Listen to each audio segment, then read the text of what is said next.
Hello everyone, and welcome to today's video over the top 10 fastest cars in Far Cry 5. Hope you all are doing well and surviving this crazy world we all live in. Some of the best performing videos on my channel have been about testing different classes of cars in Far Cry 5 and finding out which ones performed well and which ones didn't. Today's video is going to serve as a conclusion to that series. I've tested every vehicle in Far Cry 5 and compiled the top 10 fastest of those cars onto this list. And let me tell you, most of this list was a big surprise to me. We'll get into that here in just a moment, but before that I need to explain how this testing is done to be as scientific and as accurate as possible. If you don't want to hear how this testing is done, you can skip to the timestamp on screen right now to go right to the top 10 list. Otherwise, sit tight as we get into the testing procedure right now. The testing procedure I use is a relatively simple but very well thought out system. I wanted to create a testing environment that was as similar to real gameplay as possible. The first step to do this was finding a circuit that put the cars through as many scenarios as possible and provided a way for each vehicle to show both its strengths and its weaknesses. The location I found is in the middle of the Holland Valley region. Starting in Falls End, we head north to 3 long straights that are joined by long open turns that allow for full throttle turning. This first part of the circuit is very simple, yet lets vehicles that have a high top speed show their strength. The next part of the circuit is a small tight road that tests a car's turning precision. Sadly, turning precision is not shown very well in this particular test since I can only use clean laps for the results. After crossing a small wooden bridge, we reach the most technical part of the course, a tight, uphill hairpin turn just south of Falls End. Going south from here, we hit a sharp and tight 90-degree turn that gives way to a very rough dirt road. This is a good point to explain why I use dirt roads and in particular rough roads. I use them because I want fair tests that show real gameplay examples. You're not going to get anywhere in Hope County if you only used paved roads, so it doesn't make sense to only test using flat paved roads.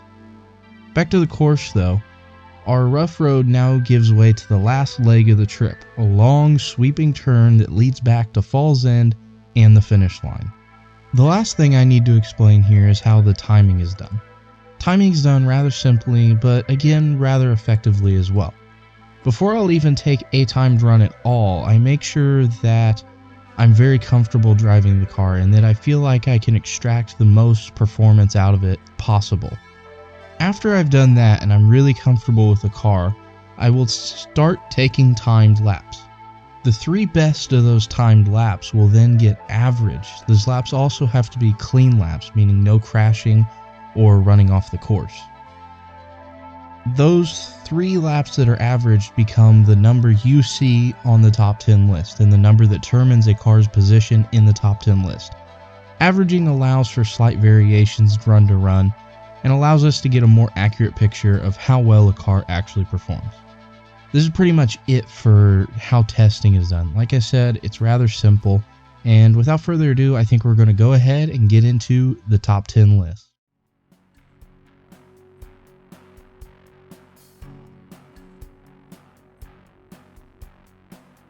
Kicking off this list in 10th place is the 2013 Combat Op Ravage. The Ravage is a really fun to drive vehicle, just not quite on the pace of the rest of the vehicles in terms of top speed. Very nimble, obviously handles very well in off-road sections, and is a lot of fun. It's not the best on very aggressive off-road sections, but for getting across dirt roads quickly, it's probably one of the best vehicles in the game. There's a few others that do rival it really well, but it's definitely one of the most fun vehicles in the game to drive. Next up on the list in the number 9th position is the 2012 Kimberlite TCZ.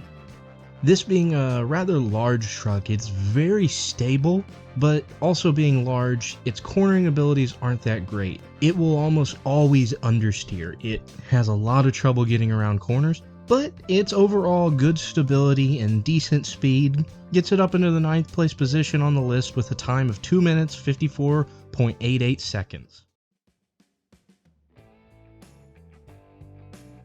Taking number 8th place is the 2018 Polaris RZR, with a time of 2 minutes 54.23 seconds. The RZR is predictably very good at off-road and also predictably handles very well.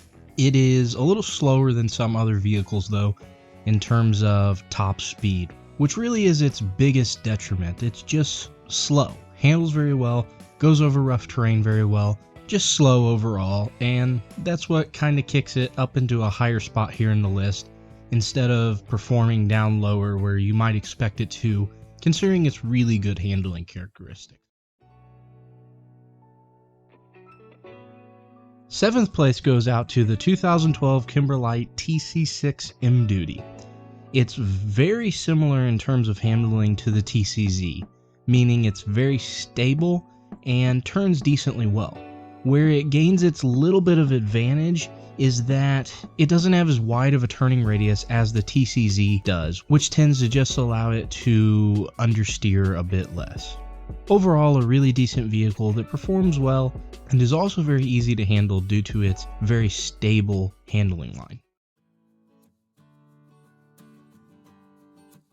6th place on our list goes to the 2018 Polaris RZR XP Edition. It's just a slightly better version of the regular RZR, which outperforms the regular one by about a second. It comes in with a time of 2 minutes 53.56 seconds. It really is just a slightly better version of the regular RZR. It's slightly faster and handles ever so slightly better in just a few particular places. Mostly when you're going over bumps, it does absorb the energy just a little better than the regular RZR does.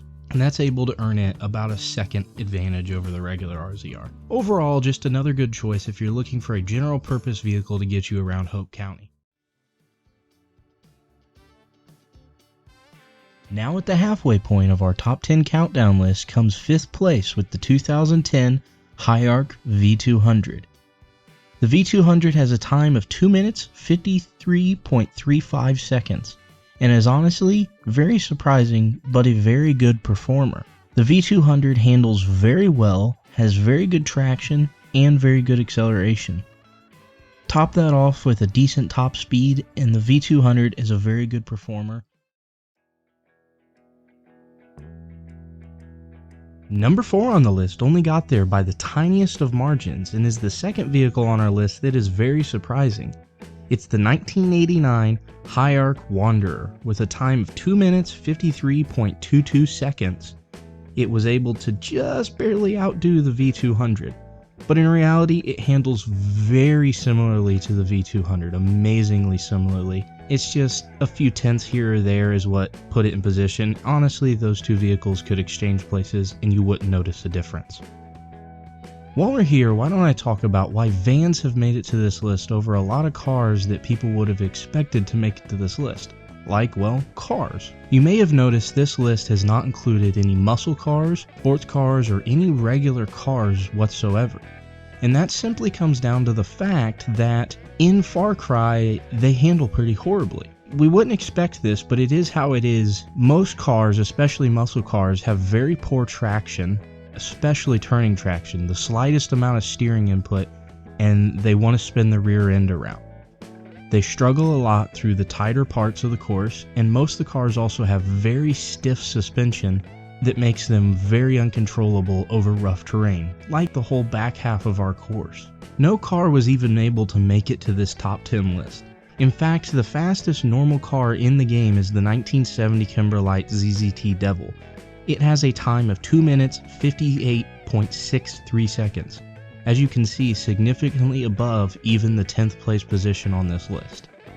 I know it's a little weird to not see sports cars and muscle cars beating, a lot of off-road vehicles and other things like that, but it's just how it is. If there's anybody to blame the developers of Far Cry for giving vans as good a handling as what a sports car should have, and sports cars as good a handling as what a van should have.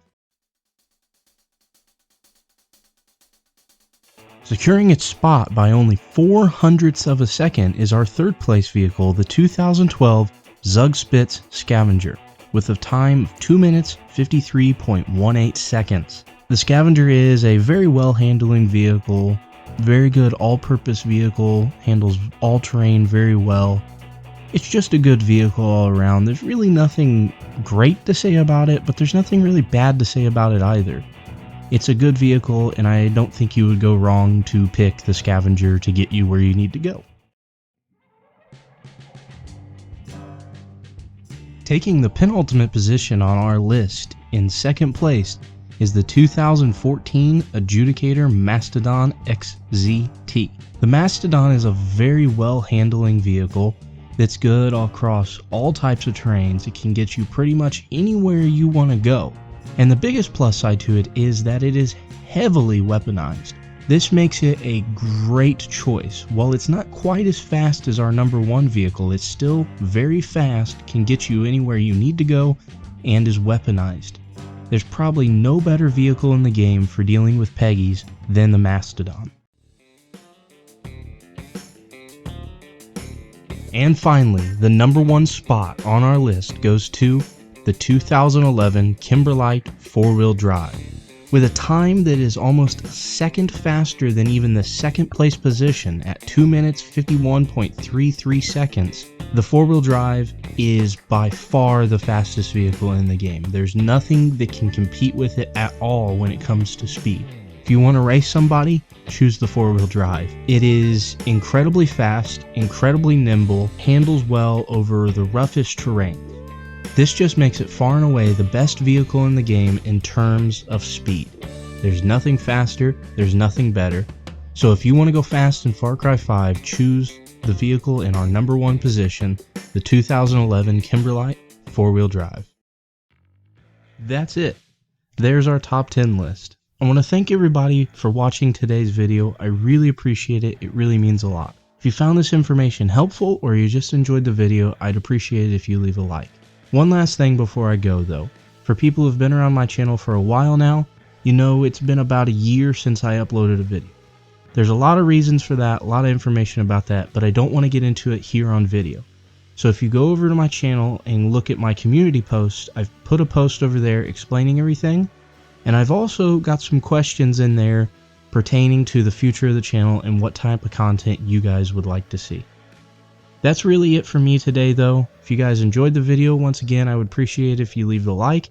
Tell me what you think down in the comments. Leave me any questions you have. Also, if you enjoyed this video, go on down, click on my channel, watch some more videos. If you enjoy them, all I can ask is that you consider subscribing. Once again, thank you guys so much for coming out to today's video, and I will see you guys in the next video.